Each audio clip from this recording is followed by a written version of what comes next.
internet. We have a buzzer now. I don't know what the buzzer is going to mean, but... We were at Target a few days ago, and we're like, do we need a buzzer? And we're like, no. Do we need a buzzer for drunken questions? Clearly we do. Anyway, we have other questions that we're going to answer. Morgan is going to be asking them, and then we'll both be answering them.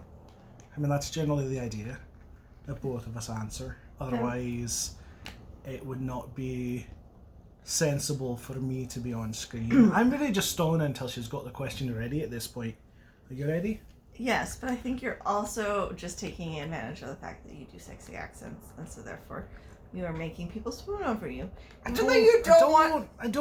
don't consciously try to make people swoon. It's more a fact of the matter that I'm drunk, and therefore the accents just happen to come out, and there's not any logic. I'm gonna buzzer myself, and we'll move on to the question. First question from Morgan.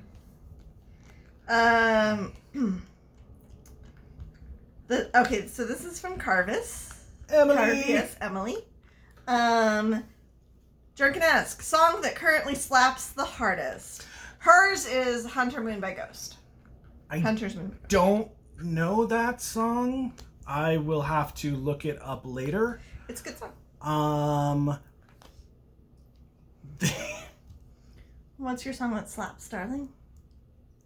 This is a terrible answer. It's not as bad as mine, I'm pretty sure. Oh, I don't know. It may be. Right. Because the first song that comes to mind is I Want Berries and Cream. It's somebody took That's What I Want by Lil Nas X, which is a fucking awesome song. But then they overlaid it with the berries and cream lyrics. It's a TikTok thing. The answer to this question is brought to you by TikTok. Oh no. Which first like the whole fucking album of that Montero, it's fucking amazing. But That's What I Want is really good, and the berries and cream remix of it has been stuck in my head ever since somebody shared it with me. So, what's your answer? My answer is, so I've got two answers. I've got a song that, I think I have a song that actually slaps here in my brain. I did a second ago. It might be gone now. Oh, that's right. I know what your other answer is. My other answer is, I have been stuck in the Muppets meets Les Mis corner of TikTok, which has the empty chairs and empty tables being sung to the Muppets theme, and now somebody It's time to raise the curtain. It's time to... No, I don't remember the lyrics of the Muppet song all of a sudden. No. So there's the empty chairs and empty tables is to the Muppet song tune, and then now somebody has done empty chairs and empty tables to the Muppets. To the Muppets, yeah, and it's quite hilarious. Both of those have been stuck in my head. Wow. Yeah. Yeah. I suppose I could try to pull them up on the Tiki-Taki, but it's all right. It's not really going to work necessarily the same. Yeah. I don't remember what the lyrics are for Empty Chairs and Empty Tables, so never mind. Those have been in my head. Empty chairs and empty tables. All my friends are gone and gone. Yeah, I don't know. No. Yeah, it's something. All my friends are dead and gone. Empty chairs and empty tables. I don't know. Anyways, not the point. Those are the songs that have been in my head. I did have an actual song a minute ago that I was thinking of that I was like, oh, this actually slaps, but I don't know. I don't even know how to properly say that something slaps because I'm not that cool. I am old. Oh, no, that's right. Empty chairs at empty tables, where my friends will meet no more. Oh, my friends, don't ask me what your sacrifice was for. Yeah. People on the internet do weird things. People on the internet do really weird things. Anyways, moving on. Next question. Okay, so this one, I feel like we don't have a good answer for, but I could be wrong. When has that ever stopped us before? So, Drunken asks, most puzzling British thing that you have heard Emily talk about. Now, see, my problem here is... Squirty cream. Oh. I mean, I suppose squirty cream. Point. But, see, the thing that I was going to say is Devin and I unfortunately watch so much British-related television and such that for the most part, it's not that weird. I mean, that's true. There's a lot of things that we are... Like, I feel like there's probably a lot of things that have been normalized to us through watching... I feel like I can definitely tell when I'm drunk by the way that I enunciate. Yes. I'm like, oh, I'm using my Hollywood mouth pie? a lot more than is absolutely necessary. But I feel like there are a lot of things that we have been British that we've been normalized to because we watch a lot of British comedies and we watch a lot of Sorted and other things. I mean, I even now call what do I say, veg and Morgan says veg, which makes me laugh. At least she does not call them courgettes. I don't yet. And I don't refer to cilantro as coriander, right? Coriander. Yeah. Yeah. But again, yet. Yeah. But yeah, no. If I were to pick one of them out, squirty cream. Squirty cream was interesting, but I didn't hear that from Emily. I believe I heard that from a separate, TikTok first, and then I needed to confirm it through Emily. Oh, there was a thing. Okay. Yeah. I don't. Yeah. Next question. Oh, see, I thought we were gonna use this to veto each other's answers or something. I mean, I'm in theory, but then you put it on my leg behind the computer, so I have access to it, but you don't necessarily. Okay, that's point. Okay, so these ones are from Dual Personality. Hi, Mark. What is one show or movie you feel does not get as much attention as it deserves? Do you want to go first? Plunkett and McLean. Plunkett and McLean. Plunkett and McLean is an excellent movie. It is so good, and I do not know why this movie did not just explode into the universe because it's so good. It was like there was a period where it came out in a period right after Can I reach it? what's her name? Liv Tyler. Liv Tyler for a while was poised to be major Hollywood in her 20s movie star. And for some reason that never took off. But in that time when she was poised for that was Plunkett and McLean, okay, we do have which is this fucking amazing movie. It's so ridiculous. Johnny Lee Miller and Robert. No. What's his name? Why can't I think of his name? I don't know, but the rapper we have is in Taiwanese, so it doesn't. Yeah, it doesn't help.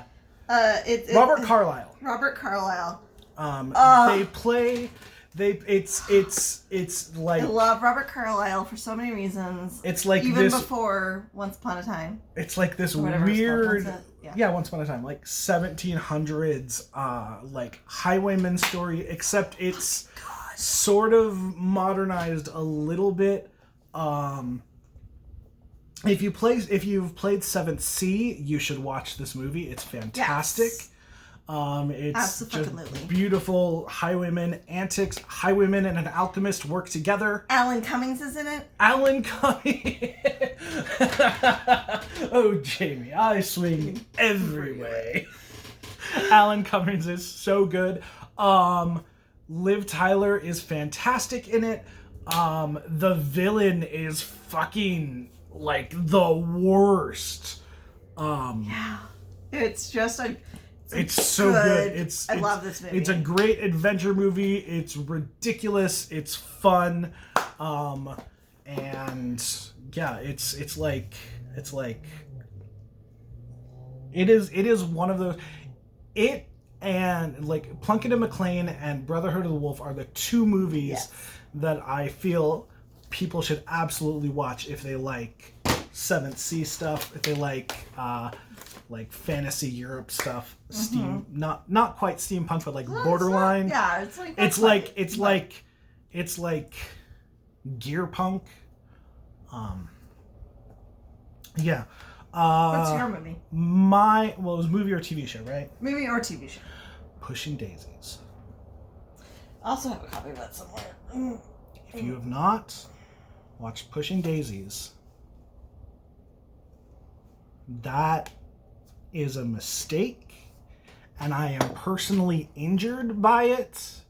It's Lee Pace, and it is Brian Fuller, and it is whimsical and grotesque and hilarious. It technically takes place in the same universe as Hannibal. Technically it does, which has some horrifying crossover potential, I will tell you that. No, Pushing Daisies it's the story of Ned, who is a guy who has the power to bring people to life. Bring anything back to life. Bring anything back to life once it's died. Dead back to life. And if it's a person, he touches it once and they're alive. He touches them again and they're dead for good. If he does not touch them again and put them dead again, then somebody else will die. In the first episode, he finds out that his childhood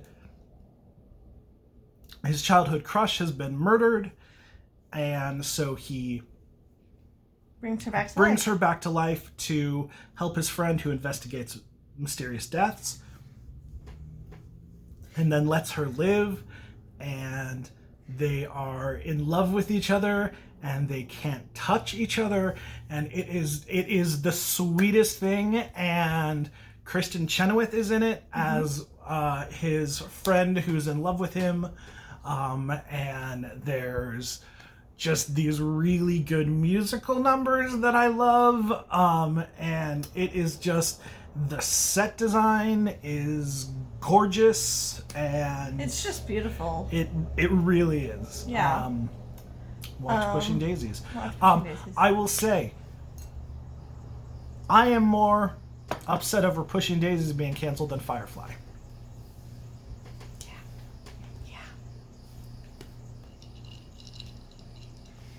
Next question is, what is your favorite food for relaxing cozy day under some blankets? What is your favorite food for a relaxing cozy day under some blankets? Okay. I can read. I really can.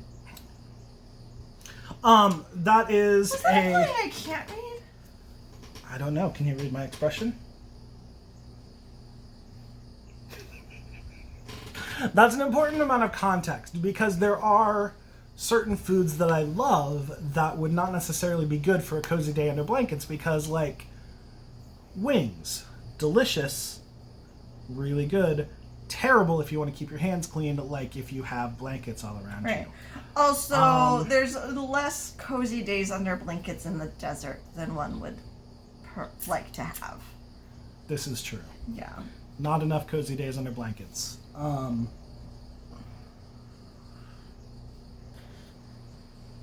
What? Food under cozy blankets. Food under cozy blankets. For relaxing.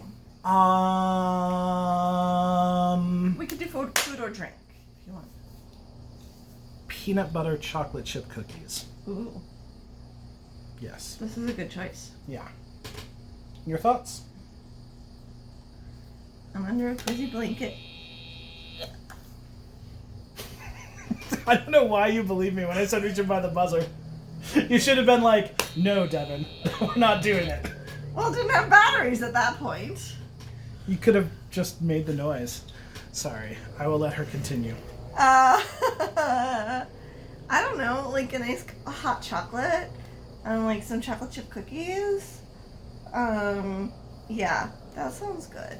Or like a nice warm bowl of soup under the blanket with a book outside. That's what my favorite thing used to be.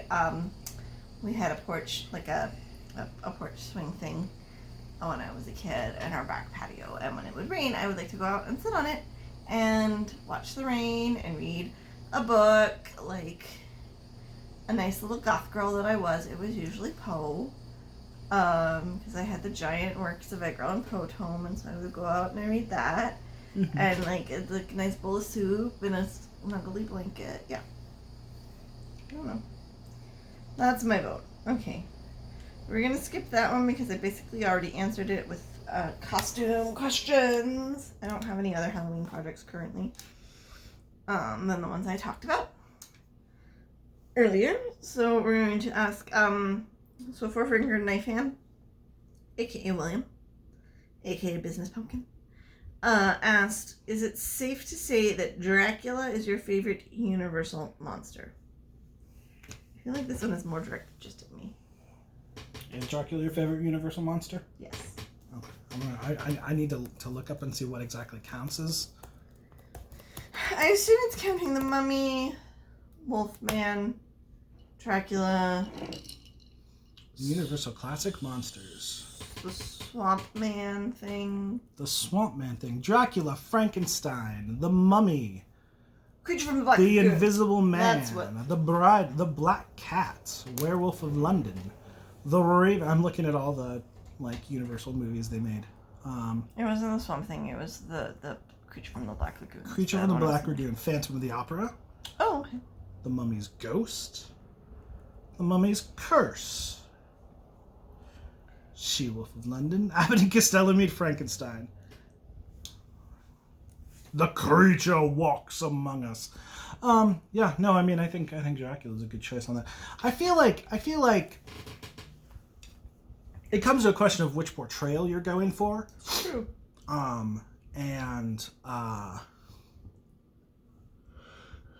mean, I feel like there are some very good Dracula portrayals out there.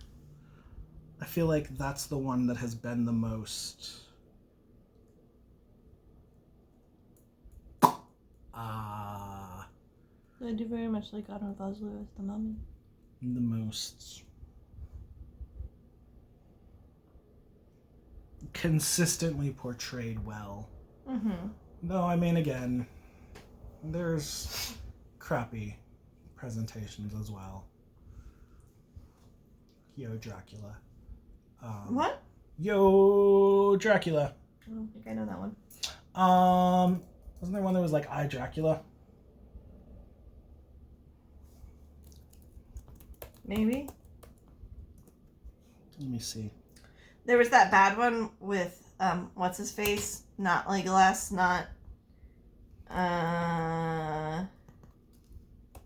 With what's his name? Luke Something. Evans. Luke Yeah. Evans. Not Oh no, I'm sorry. It's I, Frankenstein. I Frankenstein. Yo, Frankenstein. Yeah, there was that I Frankenstein one. That was... Yo is I in Spanish, so yo, Frankenstein. Wow. That was very called for.